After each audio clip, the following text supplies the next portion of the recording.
आज की वीडियो में हम लोग पढ़ने वाले हैं स्टॉप एंड वेट प्रोटोकॉल। तो स्टॉप एंड वेट प्रोटोकॉल ये हमारा सेकेंड प्रोटोकॉल है नॉइजलेस चैनल में। तो नॉइजलेस चैनल क्या होता है? जिस चैनल में जिस लिंक पे कोई भी मतलब मैसेज पैकेट आप भेजेंगे तो उसमें कोई करप्ट नहीं हो सकता। तो ऐसे चैनल को हम लोग बोलते हैं नॉइजलेस चैनल। तो ये हमारा सेकंड प्रोटोकॉल है और इस लेक्चर में हम लोग इन डेप्थ में कवर करने वाले हैं स्टॉप एंड वेट प्रोटोकॉल क्या होता है।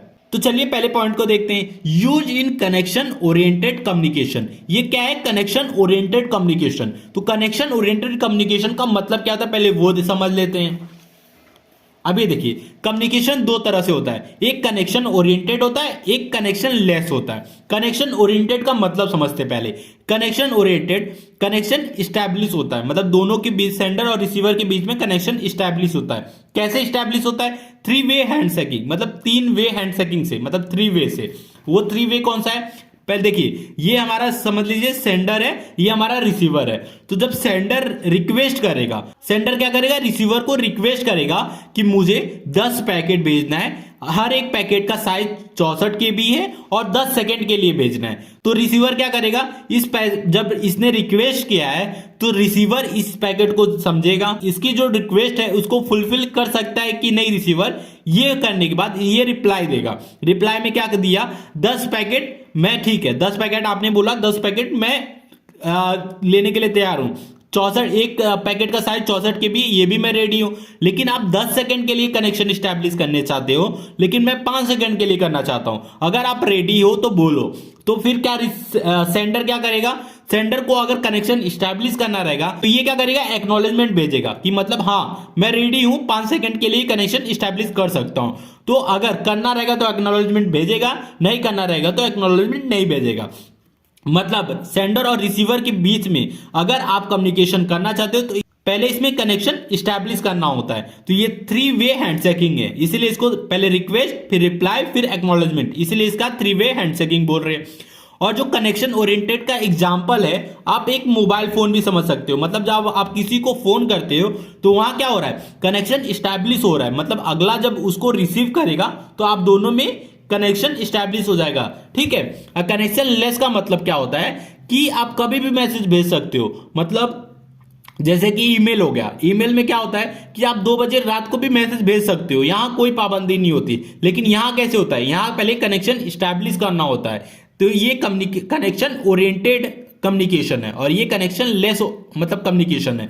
तो जो हमारा स्टॉप एंड वेट प्रोटोकॉल है वो कनेक्शन ओरिएंटेड कम्युनिकेशन है। मतलब पहले क्या होगा? रिक्वेस्ट करेगा, फिर रिप्लाई आएगा, फिर एक्नॉलेजमेंट, फिर दोनों में जब कनेक्शन स्टैब्लिश हो जाएगा तो फिर आगे काम होगा।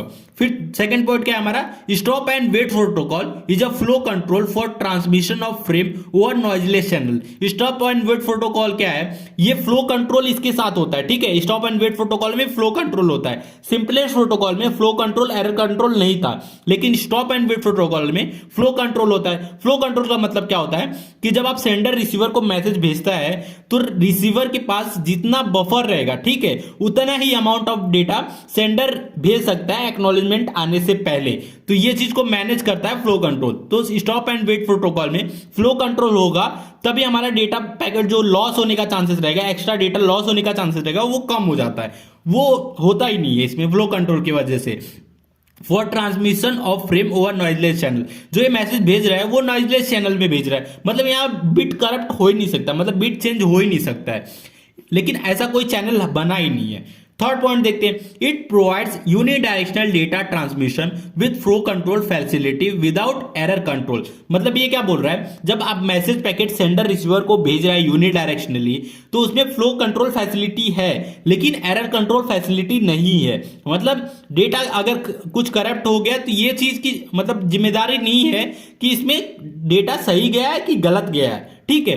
अब फोर्थ पॉइंट देख लीजिए, the idea of stop and wait protocol is a straightforward. जो आइडिया है स्टॉप एंड वेट प्रोटोकॉल का वो स्ट्रेट फॉरवर्ड है। स्ट्रेट फॉरवर्ड क्यों बोल रहा है वो भी देख लेते हैं। After transmitting one frame the sender wait for acknowledgement before transmitting the next frame. तो स्टॉप एंड वेट प्रोटोकॉल में क्या होगा? जब सेंडर मैसेज पैकेट को रिसीवर को भेजेगा तो दूसरा पैकेट नहीं भेजेगा, क्यों नहीं भेजेगा? क्योंकि जब पहले पैकेट का जब उसको एक्नॉलेजमेंट मिल जाएगा फिर वो सेकंड पैकेट भेजेगा। अब ये देखिए ये क्या बोलना चाहता है, जैसे कि ये डेटा है, सेंडर ने डेटा फ्रेम भेजा, ठीक है, फ्रेम रिसीवर ने उसको रिसीव कर लिया, रिसीव करने के बाद वो एक्नॉलेजमेंट भेजेगा। जब सेंडर को एक्नॉलेजमेंट रिसीव करेगा तब क्या करेगा, वो दूसरा फ्रेम भेजेगा। तो मतलब एक्नॉलेजमेंट रिसीव करने के बाद दूसरा फ्रेम भेजेगा, ठीक है। तो ये क्या बोल रहा है, after transmitting one frame the sender wait for acknowledgement before transmitting the next frame. मतलब जब नेक्स्ट फ्रेम तभी भेजेगा जब पहले फ्रेम का एक्नॉलेजमेंट आ जाएगा। तो ये हो गया स्टॉप एंड वेट प्रोटोकॉल। तो वीडियो अच्छा लगा तो प्लीज वीडियो को लाइक और हमारे चैनल को सब्सक्राइब कीजिए।